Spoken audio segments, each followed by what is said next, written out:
Olá, brasileiros e brasileiras. Vamos lá para mais um vídeo. E dessa vez o vídeo que nos chama a atenção, o assunto que nos chama a atenção é o assunto de drogas no avião da comitiva presidencial.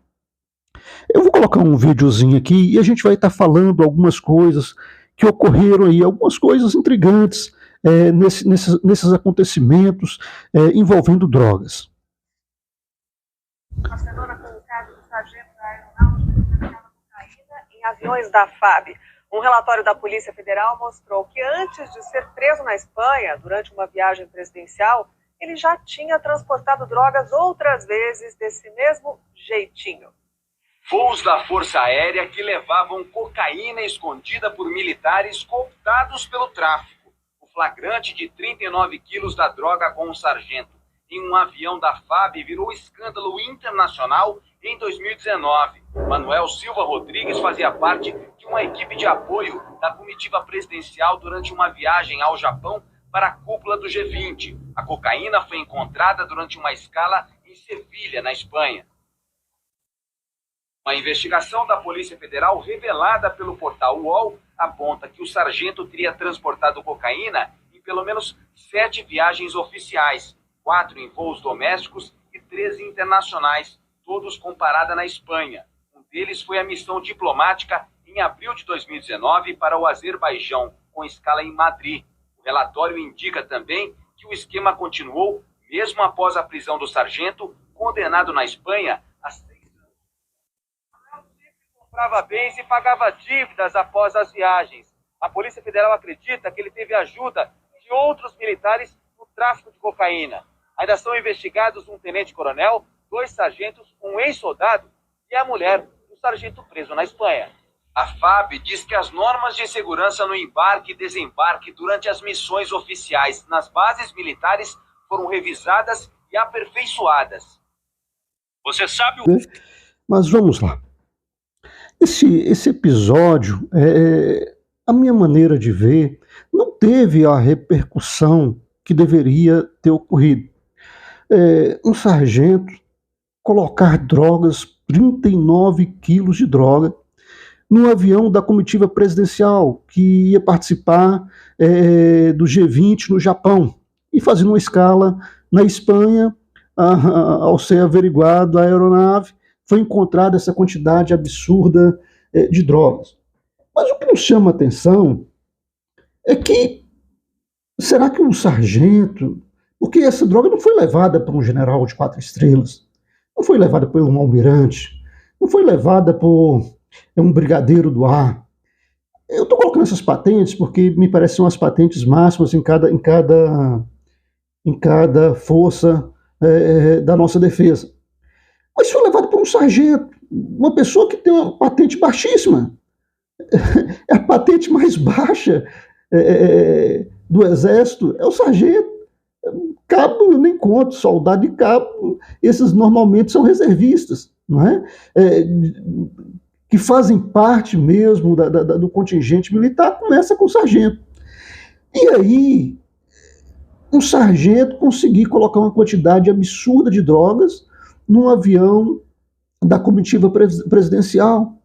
E o fato de um escândalo esse acontecer, não ter sido feito assim, nada de uma monta maior. Você não viu ali um tipo de investigação chegar... Porque essa droga era só dele? Ou essa droga era de alguém que tinha uma patente mais elevada? Ou é de um grupo de pessoas com patentes que fazia isso aí? Como a reportagem aí da Band, do UOL, fala, várias vezes ocorreram. Essa vez foi a vez que foi pega, não é? Mas não foi a primeira vez que aconteceu. Mas de quem essas drogas? Quem realmente, qual cartel que detém essas drogas, que comandava esse esquema, não é? Quem estava envolvido nesse cartel?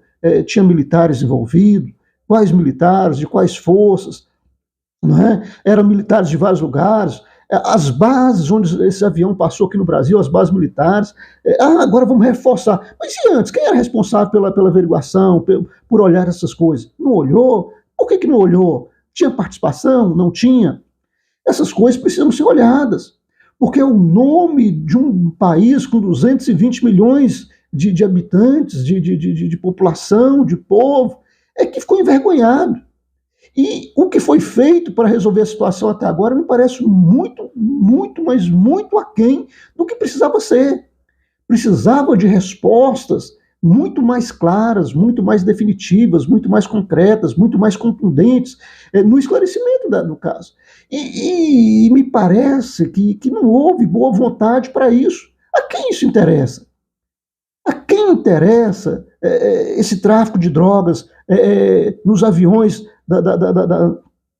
que compõem a comitiva do presidente e tal? A quem interessa? De quem que é isso? Quem participa desse movimento, desse cartel, dessa situação toda? Essas coisas têm que ficar esclarecidas, não é? Porque o sargento, tudo bem, o cara está preso, vai pegar 6 anos de cadeia lá na Espanha, mais uma multa de 2 milhões de euros, não sei se alguém já pagou essa multa para ele, e além da multa, 6 anos de prisão. Não é? Não sei se alguém vai pagar, como é que não é. As coisas até então não estão muito claras. Não é? Eu lembro que há uns anos atrás, um helicóptero da família Perrella foi pego com uma quantidade de drogas. E uma coisa que me chamou a atenção que o piloto, né, assumiu que as drogas eram dele e tal, falou que tinha feito um voo sem a permissão dos donos, aquela coisada toda, e assumiu a bronca toda e está preso e tal, aquela coisada toda. Mas o que me chamou a atenção foi a rapidez com que essa aeronave aqui dos Perrellas foi liberada. Porque quando alguém é pego e o seu veículo está conduzindo drogas, esse veículo que foi usado para transporte de drogas, pela legislação, pelo que me parece, esse veículo é apreendido. Depois, posteriormente, leiloado e o dinheiro usado aí para as ações de combate ao narcotráfico. Né? Aí, recentemente agora, com essa movimentação em Brasília, foi deflagrado um caminhão escrito Muda Brasil, que a questão de poucos dias atrás foi pego transportando uma quantidade absurda de drogas. E esse caminhão já foi liberado. E para surpresa nossa, a gente fica sabendo que esse caminhão ficou 2 semanas parado na frente de um quartel em Brasília. Aí você fica pensando o quê? Poxa vida, o caminhão estava envolvido em tráfico de drogas. Drogas até na comitiva presidencial do Bolsonaro. Será que o pessoal estava levando algum pozinho mágico lá para o quartel do Exército? As coisas têm que ser melhor esclarecidas. Não pode deixar as coisas assim no vago para as pessoas pensarem. Não, tem que ter uma resposta clara.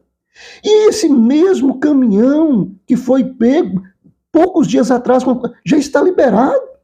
Como que se libera assim? Porque se um cidadão comum, alguém usar indevidamente, vamos pegar aqui um motorista de aplicativo, o cara trabalhando honestamente, corretamente, mas por um acaso ele está pegando um passageiro e por um acaso ele cai numa blitz e o passageiro dele lá estava com uma quantidade de drogas. Para esse dono de aplicativo conseguir liberar esse carro dele, talvez nunca consiga liberar. Agora, o aeronave dos Perrellas aqui, pouquíssimo tempo foi liberado. O caminhão lá, porque me parece que o caminhão é de um pessoal muito rico, né? Pessoal muito forte do agronegócio, e aí eu fico pensando o que esse pessoal está plantando, né? O que está colhendo na plantação deles e tal. A gente tem que pensar nessas coisas, a gente tem que olhar essas coisas têm que dar respostas muito claras, não é? E aí, pouco tempo depois, esse caminhão que foi pego transportando uma quantidade absurda de drogas, já estava, que era lá do Mato Grosso, isso aconteceu no Mato Grosso, aí de repente esse caminhão já está em frente ao quartel em Brasília, fica 2 semanas parado lá. Será que estava levando algum produto lá? Algum pozinho mágico, alguma coisa lá para o pessoal do quartel, estava fornecendo alguma coisa para alguém? E por que esse caminhão já está disponível em tão pouco tempo? Tem coisas erradas isso aí. E nós, com a nossa fala aqui, nós recorremos às autoridades que venham dar uma resposta uma resposta à população, uma resposta clara ao combate de drogas. O nosso país tem que mostrar que o país não é conivente com o tráfico de drogas, mas combater, sobretudo combater os donos de cartéis, aqueles que comandam, aqueles que detêm o poder, aqueles que detêm o dinheiro, aqueles que produzem quantidades absurdas, e que essas pessoas, sobretudo, venham ser punidas, venham ser os seus bens apreendidos, leiloados, concedidos esses recursos aí para o combate às drogas, e daí por diante. Não pode ter essa coisa do jeito que está tendo. A justiça tem que dar resposta a isso, as autoridades têm que dar uma resposta a isso. E antes de acabar essa nossa fala, para que não fique muito longa, eu só gostaria de ler um pouquinho aqui no site da UOL aqui, né, falando um pouco sobre isso. Sargento da FAB, Força Aérea Brasileira, Manuel Silva Rodrigues, traficou cocaína pelo menos em 7 viagens oficiais, antes de ser preso na Espanha, em junho de 2019. Depois de desembarcar de um avião de apoio à comitiva do presidente Jair Bolsonaro, o que apontam dados da investigação da PF, Polícia Federal. Documentação de inquérito policial, a cujo conteúdo o UOL teve acesso. Revela ainda que o esquema continuou com a participação de outros militares brasileiros, mesmo depois da prisão de Manuel. Mas quem são esses outros envolvidos? Com certeza não foi só o sargento lá que foi preso. Com certeza tem mais pessoas envolvidas, mas quem são essas pessoas? Depois de tanto tempo, já era para ter fornecido o nome dessas pessoas, já era para ser apontado o nome daqueles que estavam envolvidos com ele nessa situação. Então, meus irmãos, as coisas no Brasil precisam tomar um rumo mais claro. As coisas têm que ter uma clareza maior. Não pode ficar nesse negrume, nessa escuridão. Perdão aí pelo termo negrume aí. Não pode ficar nessa escuridão, mas as coisas têm que ser mais claras, têm que ser mais transparentes. Não pode ter uma fala dúbia, uma fala esquisita, uma fala que ninguém entende. Tem que ser um falar claro. Quem são os envolvidos? Quem está participando dessa situação? O que já está sendo feito para pegar essas pessoas, para processar essas pessoas, para prender essas pessoas, para tirar essas pessoas de ação? Fica aqui as nossas interrogações. Esse é o canal N Variedades. Este que vos fala é o Norton Pereira dos Santos. No mais, para frente, Brasil. Deus salve essa nação.